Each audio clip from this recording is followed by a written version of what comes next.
오늘 이 시간 하나님께서 우리에게 주시는 말씀을 함께 읽겠습니다. 사무엘상 1장 26절부터 28절까지의 말씀입니다. 우리 같은 목소리를 읽도록 하지요. 같이 읽습니다. 시작. 한나가 엘리에게 말하였다. 제사장님, 나를 기억하시겠습니까? 내가 주님께 기도를 드리려고 이곳에 와서 제사장님과 함께 서 있던 바로 그 여자입니다. 아이를 낳게 해달라고 기도하였는데 주님께서 내가 간구한 것을 이루어 주셨습니다. 그래서 나도 이 아이를 주님께 바칩니다. 이 아이의 한 평생을 주님께 바칩니다. 그런 다음에 그들은 거기에서 주님께 경배하였다. 아멘. 우리는 사사기의 인물들을 지나서 룻기에 나오는 이야기를 두 여인들의 목소리와 스토리를 통해서 함께 살펴보았습니다. 그들에게 왕이 없었으므로 사람들이 모두 자기가 원하는 대로 행했기에 사회 전반에 큰 어지러움이 있었던 사사기는 우리에게 시간이 갈수록 절망에 가까워지는 모습을 보여주기에 충분했습니다. 룻기에서는 헤세드의 나눔을 통해서 망가져 있던 사람들과의 관계가 점차 회복되는 모습을 보게 되었지요. 자신의 이름처럼 동행자로서의 역할을 잘 감당했던 루스 헤세드와 산자와 죽은 자에게 동일하게 주시는 하나님의 헤세드가 인생의 쓴 뿌리로 인해 고통하던 나오미를 다시 새로운 꿈을 꿀 수 있는 나의 기쁨으로 만들어가는 모습을 우리는 지난 3주간에 걸쳐서 함께 살펴보았습니다. 오늘 우리가 함께 읽은 말씀은 이제 룻기를 지나서 사무엘서로 들어섰지만 역시 동일하게 사사시대를 살아가던 한 여인의 이야기를 우리에게 들려주고 있습니다. 바로 한나의 이야기입니다. 한나가 누구인가요? 이스라엘의 역사의 가장 마지막이자 그들이 배출했던 가장 걸출한 사사인 동시에 사사시대와 왕정시대의 사이에 가교를 놓으면서 두 왕을 세웠던 사무엘의 어머니였던 사람, 그 사람이 바로 한나였습니다. 한나라는 한 여인이 없었다면 사무엘도 존재하지 않았을 것입니다. 만일 사무엘이 없었더라면 이스라엘의 왕정이 생기지도 못했을 것이고 다윗도 그 왕가의 등장도 또한 그로 인한 이스라엘 왕국의 탄생도 없었을 것입니다. 이 모든 역사의 근원에 오늘 우리가 읽은 내용의 주인공인 한나라는 한 여인이 있었습니다. 한나의 이야기는 사무엘서를 여는 1장에 나옵니다. 그리고 2장은 그녀가 인생의 가장 핵심적인 걸음을 걸은 후에 하나님을 찬양하는 소위 한나의 노래가 들어와 있습니다. 우리는 이 한나에 대해서 앞으로 2주에 걸쳐서 함께 살펴보도록 하겠습니다. 한나는 사무엘서의 첫 시작을 알리는 주인공처럼 등장하고 있습니다. 하지만 그것이 전부입니다. 한나는 히브리서 11장에 믿음의 사람들을 언급하는 리스트에 이름이 들어가 있지도 않습니다. 룻과 같이 다윗 왕의 조상이 되어 예수님의 족보에 그 이름이 포함되어 있지도 않습니다. 사무엘상 2장 21절의 말씀을 마지막으로 한나는 성경의 무대에서 퇴장합니다. 이 말은 사무엘상 1장과 2장의 내용 속에 한나 일생의 가장 중요했던 부분, 그녀가 증언하고 있는 것과 그녀가 보여주었던 신앙 등 모든 것들이 다 담겨 있다는 말입니다. 이 한 장 반에 나오는 그녀의 삶은 그러면 과연 어떠했습니까? 사무엘상 1장은 이 한나에 대해서 이러한 이야기들을 들려줍니다. 한나의 가족에 대해서 이야기하고 그녀의 고통스러웠던 불임의 상황에 대해서 이야기를 하고 처절하고도 솔직했던 그녀의 기도 생활에 관해서 말하고 애초로워 보이는 그녀의 홀로서기에 대해서 이야기하고 있고 그리고 그녀의 신앙 밑에 흐르는 물길들이 무엇인지에 대해서 우리에게 말해주고 있습니다. 이 말씀이 우리에게 들려주는 이야기는 어쩌면 우리가 별로 말하거나 입에 담고 싶지 않은 주제들인 것 같습니다. 고통스런 가족의 이야기, 누구에게 감히 말 못할 사연들, 고민하고 분노하고 괴로워하면서 하나님 앞에만 외치는 기도들, 혼란스런 주변 형편과 사람들 사이에서 당하는 고통 속에서도 흔들리지 않고 똑바로 서려고 애쓰고 있는 모습, 그러면서도 마음속 깊은 곳에 도도하게 흐르는 확신, 이런 것들에 대해 다른 사람들에게 터놓고 편안하게 이야기하기가 쉬운 일은 아니지 않습니까? 그런데 한나의 이야기는 바로 이런 이야기들입니다. 우리가 별로 들추어내고 싶지 않은 것들, 그렇지만 우리들의 삶에 늘 있는 그런 이야기가 바로 한나의 삶이었습니다. 구약 성경의 순서에 따르면 사무엘서는 룻기 다음에 나옵니다. 그리고 룻기의 바로 앞에는 사사기가 있습니다. 사사기의 마지막 시기는 어땠습니까? 사사기의 끝절이 말하듯이 그때에는 이스라엘의 왕이 없었으므로 사람들은 저마다 자기의 뜻에 맞는 대로 하는 때였고, 사무엘서에서 말하듯 그때에는 주님께서 말씀을 해주시는 일이 드물었고 환상도 자주 나타나지 않았던 시기였습니다. 영적으로 보면 이스라엘 안에는 하나님과의 관계, 공동체 안에서의 삶, 예배와 신앙 등이 대단히 엉망진창이었던 시기가 바로 이 시기였던 것이지요. 사무엘상 1장은 이러한 시대를 배경으로 해서 전개되는 한 가족의 이야기입니다. 그러나 이 이야기는 풍성한 삶이나 열매로 가득한 신앙적인 삶, 이런 것과는 반대되는 모습이 여실히 드러나고 있는 척박한 이야기입니다. 그럼에도 불구하고 매우 현실적입니다. 그리고 실제적이고 우리의 삶을 적나라하게 반영하고 있는 이야기입니다. 이 말씀은 신약성경의 사도행전과 같은 분위기가 전혀 아닙니다. 수천 명이 함께 모여 세례를 받는 것 같은 감동적이고 영적인 장면을 우리에게 보여주지를 않습니다. 아니면 항상 영적으로 깨어서 기도하고 찬송하고 감격하며 사는 어떤 허풍 섞인 신앙 간증자의 가정 모습, 그런 것들을 이야기하는 것도 아닙니다.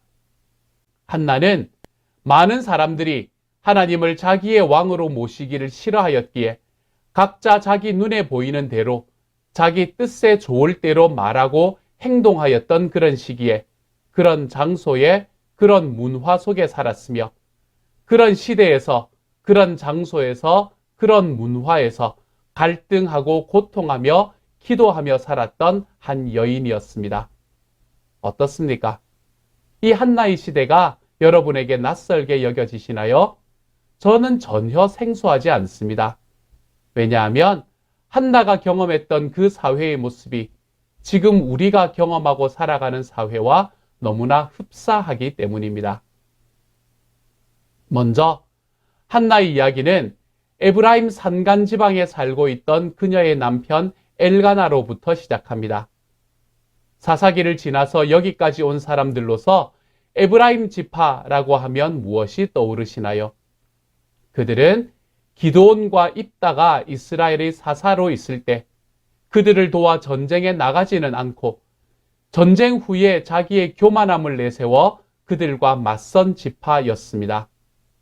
하나님의 말씀이 무엇인지는 알지 못한 채 자기 신앙의 모습만을 강조하며 우상을 섬기듯 자기 하나님을 섬겼던 이 미가가 살아가던 곳이었습니다.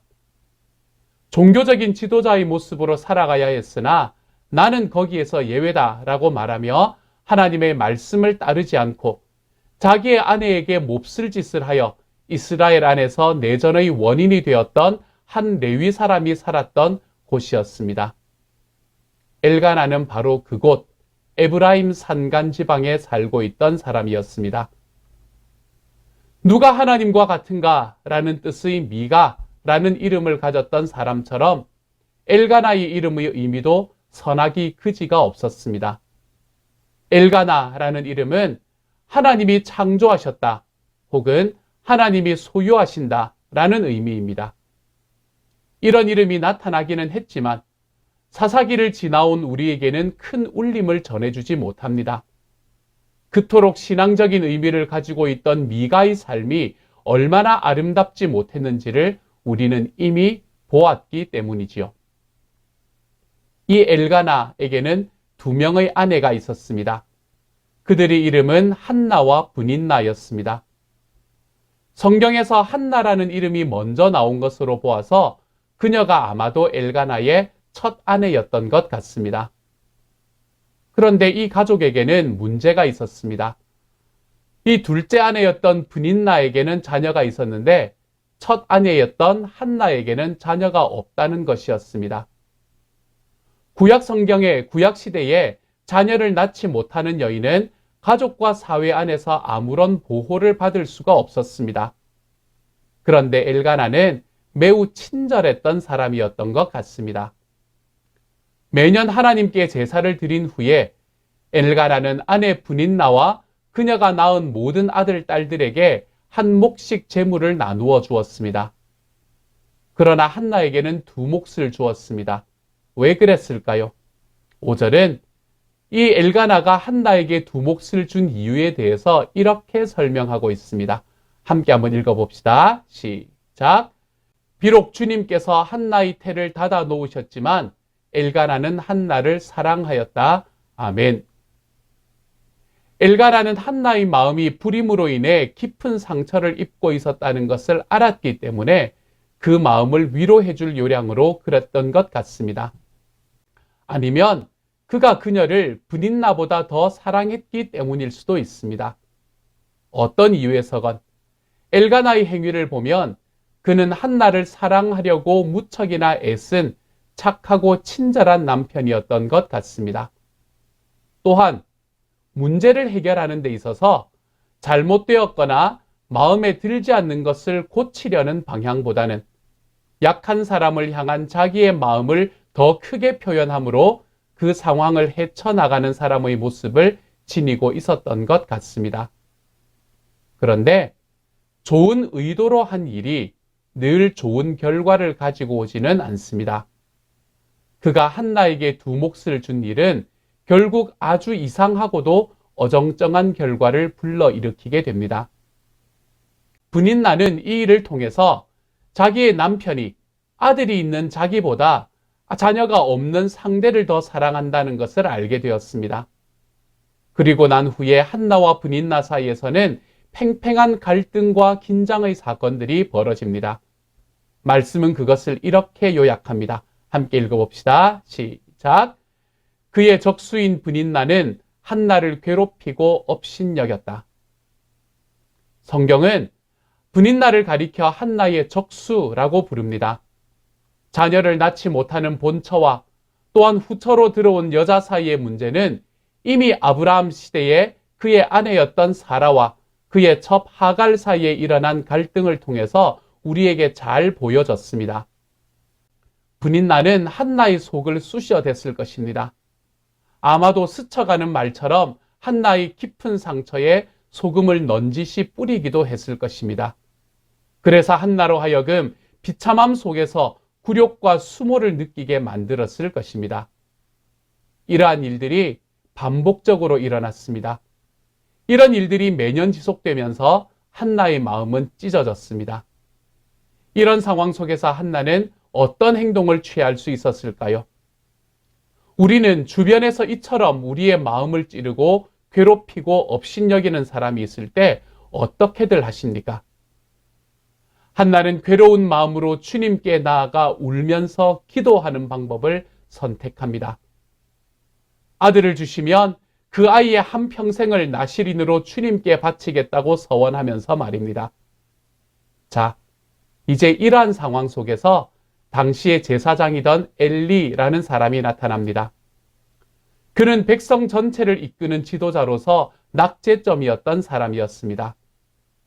한나가 슬픔에 겨워 중얼거리며 기도하는 모습을 멀리서 바라보며 그는 여자가 대낮부터 술에 취해 중얼거린다고 비난합니다. 한나가 마시지도 않은 포도주를 끊으라고 말하면서까지요. 그런데도 이러한 제사장의 한 말, 그렇다면 평안한 마음으로 돌아가시오. 이스라엘의 하나님이 그대가 간구하신 것을 이루어 주실 것이요 라는 말씀을 한나는 마음으로 믿었습니다. 그리고 그녀는 다시는 얼굴에 슬픈 기색을 띠지 않았습니다. 비록 그녀에게는 아직 아무 일도 벌어지지 않았습니다만 그녀는 이제 모든 것이 제대로 작동하고 있다는 것을 즉시 알아챘던 것 같습니다. 그리고 때가 되자 그녀는 임신을 하였고 마침내 아들을 낳았습니다. 여기까지의 이야기를 아우르는 것 같은 한 문장, 그것이 19절에 나옵니다. 19절은 주님께서 한나를 기억하여 주셨다라고 말합니다. 한나가 아이를 가지고 출산하는 이야기 속에서 하나님께서 하시는 부분을 이렇게 설명하고 있는 것입니다. 주님께서 기억하여 주셨다. 이보다 더 희망찬 말이 어디에 있습니까? 하나님께서 저와 여러분을 기억하고 계시다는 말, 이것보다 더 좋은 말이 어디에 있단 말입니까? 이런 이유 때문에 성경의 모든 신실한 백성들은 그들의 고난과 괴로움의 한복판에서 언제나 이렇게 기도하였습니다. 주님, 제발 저를 잊지 말아 주십시오. 하나님, 저를 기억해 주십시오. 하나님, 저의 이름을 기억해 주십시오. 라고 말입니다. 성경에서 가장 큰 고난을 당한 사람으로 우리는 욥을 빼놓을 수가 없습니다. 욥의 고난에는 악성 피부병에 걸려 그릇 조각으로 몸을 긁는 육체의 고난이 있었습니다. 그에게 있었던 그보다 더 큰 고난은 어쩌면 자신의 자식들이 모두 죽고 모든 재산들을 잃어버리는 고난이었을 수도 있습니다. 거기에 개념 없는 친구들이 이 괴로움에 가득 찬 욥을 정죄하며 그에게 회개하라고 하는 것도 적지 않은 고난이었을 것입니다. 그런데 그에게 있어서 가장 큰 고난은 아마도 고난 중에 내가 부르짖고 있는데에도 전혀 응답하시지 않으시는 것 같은 하나님의 침묵이었을 것입니다. 욥의 처절한 부르짖음에도 하나님은 응답하지 않으시는 것처럼 보이는 것이 정말 큰 괴로움이었을 것입니다. 그래서 욥은 다음과 같이 단식합니다. 그러나 동쪽으로 가서 찾아보아도 하나님은 거기에 안 계시고 서쪽으로 가서 찾아보아도 하나님을 뵐 수가 없구나. 북쪽에서 일을 하고 계실 터인데도 그분을 뵐 수가 없고 남쪽에서 일을 하고 계실 터인데도 그분을 뵐 수가 없구나 라고요. 이처럼 누군가에서 잊혀진다라는 것은 매우 고통스러운 일입니다. 감옥 속에서 잊혀진다는 것, 외로움 속에서 잊혀진다는 것, 배고픔 속에서 잊혀진다는 것, 죽어가는 상황에서 내가 잊혀진다는 것은 모두가 고통스러운 일입니다. 잊혀진다는 말은 무시당하는 것이고 버려지는 것이고 그리고 외면당하는 것이기 때문입니다. 이처럼 잊혀지기 싫기 때문에 오늘을 살아가는 사람들은 자신의 목소리를 높이고 아우성치고 자기 PR을 하며 살아가는 것 같습니다. 그런데 사랑하는 여러분, 하나님은 자신의 사랑하시는 백성을 절대 잊으시는 분이 아니십니다. 하나님은 기억하시는 분이십니다. 하나님은 요셉을 이집트 감옥 속에서 기억하셨습니다. 다윗을 광야에서 기억하셨습니다. 우물 속에 갇혀있던 예레미야를 기억하고 구출하셨습니다. 빌립보 지하 감옥에 갇혀있던 바울을 기억하시고 거기에서 끌어내신 분이었습니다. 하나님은 욥을 기억하셔서 그가 일상으로 돌아오게 하셨을 뿐만 아니라 하나님을 삶으로 경험할 수 있도록 만들어 주셨습니다. 특히 하나님은 홍수가 끝난 후에 방주에 남아있던 노아와 그 식구들과 모든 짐승들을 기억하신 분이셨습니다. 창세기 8장 1절은 우리에게 이렇게 말합니다. 하나님이 노아와 그와 함께 방주에 있는 모든 들짐승과 가축을 기억하사 하나님이 바람을 땅 위에 불게 하심에 물이 줄어들었고 아멘. 하나님이 기억하시니 문제가 해결되기 시작합니다. 여기서 기억하다라는 말은 히브리어 자카르에서 번역된 단어입니다. 자카르의 원래 의미는 돌이켜보아 생각하다라는 의미입니다. 단순한 기억이 아니라 사랑의 마음을 가지고 노아와 가족 그리고 방주에 탄 모든 동물을 돌아보실 생각을 하셔서 사랑을 베풀기로 작정하셨다는 말씀입니다. 이집트에서 벽돌을 굽던 이스라엘 백성들을 생각해 보십시다. 노예로 살아가던 그들은 그야말로 비천한 데 놓여 있던 사람들이었습니다. 노예로서 무자비한 감독의 채찍 아래 신음하였으며 하나님을 모르고 가혹하기 이를 데 없는 왕에게 압박을 받고 있었습니다. 그러한 그들을 불쌍히 여기는 눈길이 어디에도 없던 그때에 하나님께서는 그들을 내려다 보셨으며 그들이 고난 중에 부르짖는 소리를 들으셨습니다. 하나님께서는 비천한 가운데 있는 그들을 기억하신 것입니다. 출애굽기 2장 24절 25절 말씀입니다. 함께 읽어봅시다. 시작. 하나님이 그들의 탄식하는 소리를 들으시고 아브라함과 이삭과 야곱에게 세우신 언약을 기억하시고 이스라엘 자손의 종살이를 보시고 그들의 처지를 생각하셨다. 아멘. 절망적인 상황에서도 하나님이 기억하시니 상황이 달라집니다. 소망이 없던 그들에게 모세라는 지도자가 생깁니다. 비록 80년의 시간을 더 기다려야 했지만 노예로 살아가는 것으로 끝을 맺을 것처럼 보였던 민족이 이제는 자유를 경험하고 하나님의 백성이 될 수 있는 길이 열리게 됩니다. 이처럼 자기의 백성을 사랑으로 돌보시기를 작정하신 하나님께서 지금 한나를 기억하셨습니다. 그랬더니 한나의 문제가 해결됩니다. 불임으로 인해서 그녀의 삶에 찾아왔던 모든 어려움이 해결됩니다. 노아의 시절도 마찬가지였습니다. 하나님이 노아를 기억하시자 그분은 홍수의 물이 물러가도록 해주십니다. 이처럼 기억하시는 하나님을 경험하면 우리의 환경이 바뀌게 됩니다. 사랑하는 여러분, 우리 삶에서 언제라도 일어날 수 있는 이런 고난 가운데 계시는 분들이 지금 계시지는 않습니까? 이 시간 한나와 같이 주님께 기도하시기를 소망합니다. 우리가 기도할 때 하나님은 우리를 기억하십니다. 그리고 그때에 주님의 은혜가 우리 삶에 찾아와서 어려움에서 우리를 회복시키십니다. 우리를 위하여 자기의 아들을 아끼지 않고 내어주신 그분은 예수님과 함께 모든 다른 것도 우리에게 선물로 허락해 주시는 분이십니다.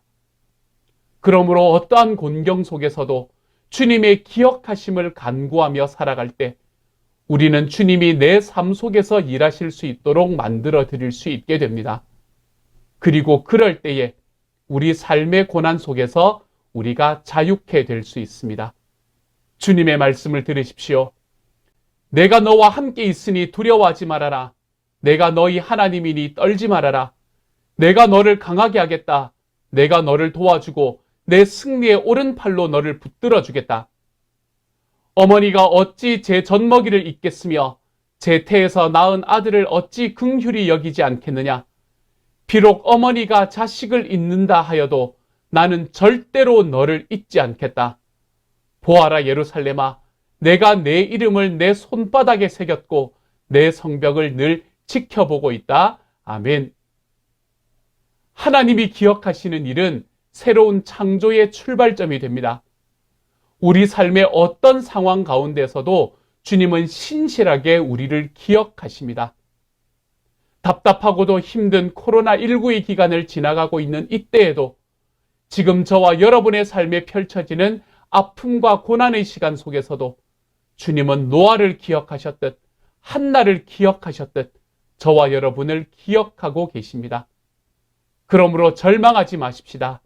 삶의 어떤 상황 속에서도 우리를 손바닥에 새기고 가슴에 품으며 승리의 오른팔로 붙드시는 하나님으로 인해 삶을 감싸는 소망 속에서 주님께 감사하고 그분을 찬양하며 살아가는 하나님의 사람들이 좀 되어 가십시다. 그래서 이번 한 주 우리 하나님이 주시는 놀라운 소망의 은혜 속에서 우리 하나님이 주시는 승리의 오른팔로 인해서 나를 기억하시는 하나님의 능력으로 인해서 우리들의 삶이 하나님께서 주시는 기도의 능력, 이 응답의 능력으로 가득해질 수 있는 하나님의 사람이 되어가는 저와 여러분이 되시기를 우리 주님의 이름으로 축복합니다.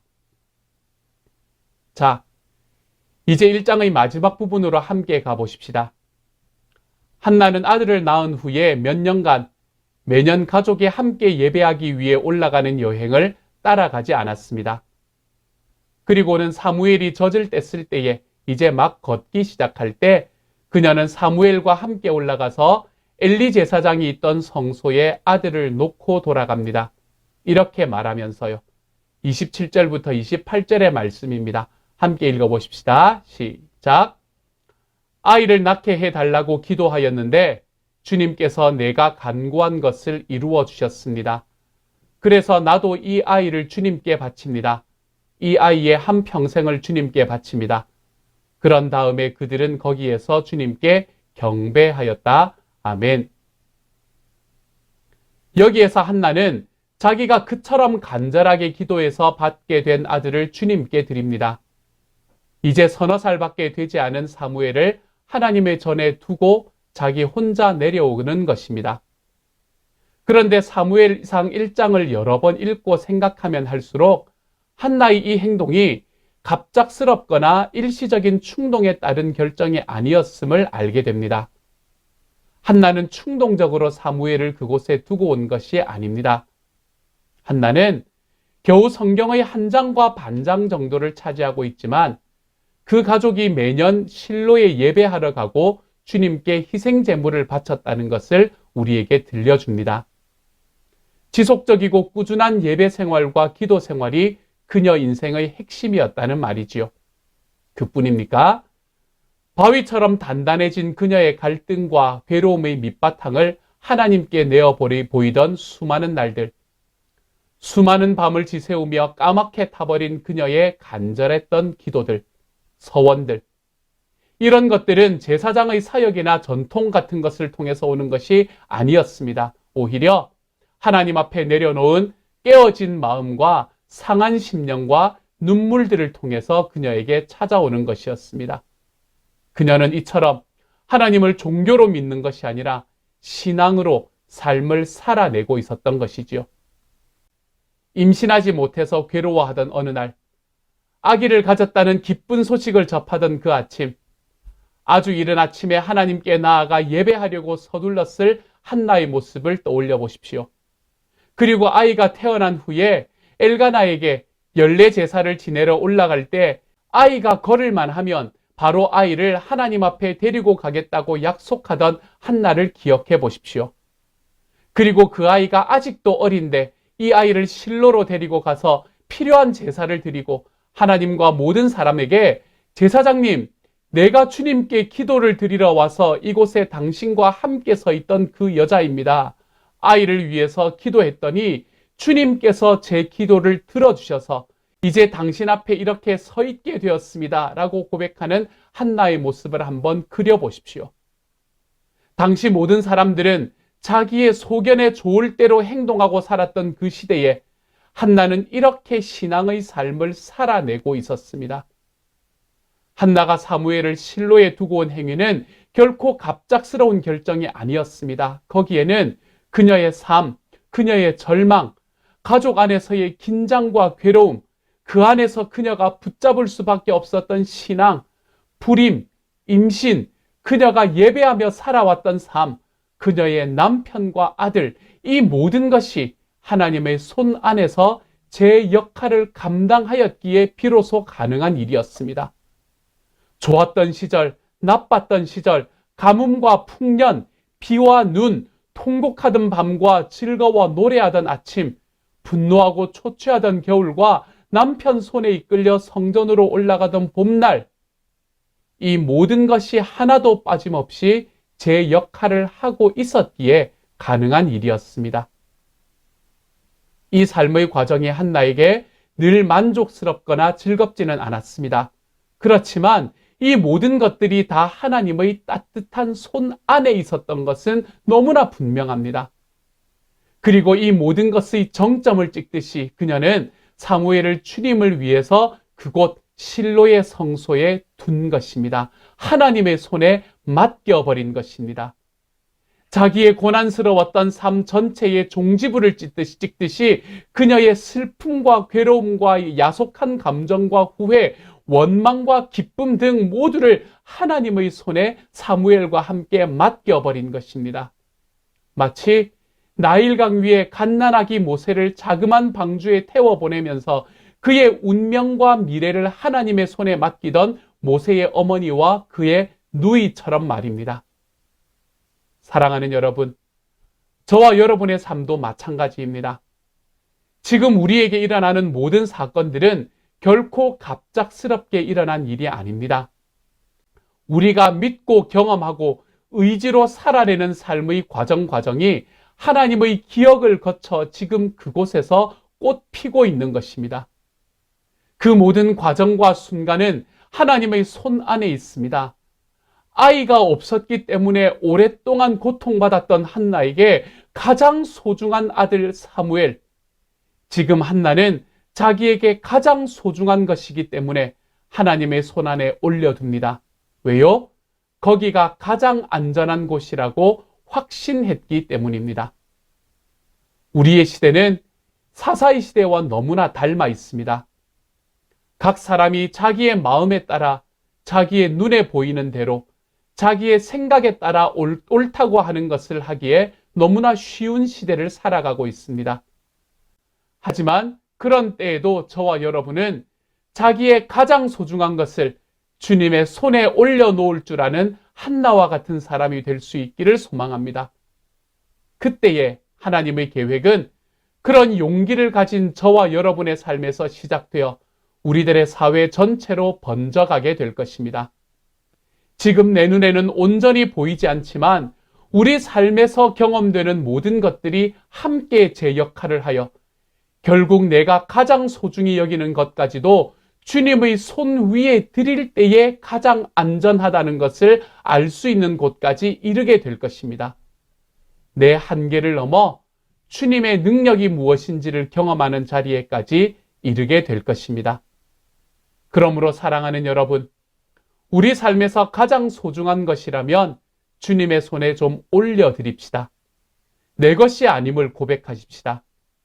우리의 삶, 우리의 좌절, 우리의 가족, 우리의 신앙, 우리의 목장, 우리의 교회, 이 모든 소중한 삶의 순간들이 주님의 손에 있을 때에 가장 아름다워질 수 있음을 기억하십시다. 나의 삶의 순간순간은 비록 작지만 나의 순종하는 삶의 편린들이 하나님의 따뜻한 손 위에서 아름답게 빚어질 수 있기 위해서 기도하며 노력하며 살아가 보십시다. 한나의 아들 사무엘이 하나님의 손에 들여졌을 때에 그냥 한나의 아들이 아니라 민족의 지도자였던 사무엘로 자랐던 말입니다. 기억하십시오. 주님은 우리에게 이렇게 말씀하십니다. 함께 읽읍시다. 시작. 우리는 하나님의 작품입니다. 선한 일을 하게 하시려고 하나님께서 그리스도 예수 안에서 우리를 만드셨습니다. 하나님께서 이렇게 미리 준비하신 것은 우리가 선한 일을 하며 살아가게 하시려는 것입니다. 아멘.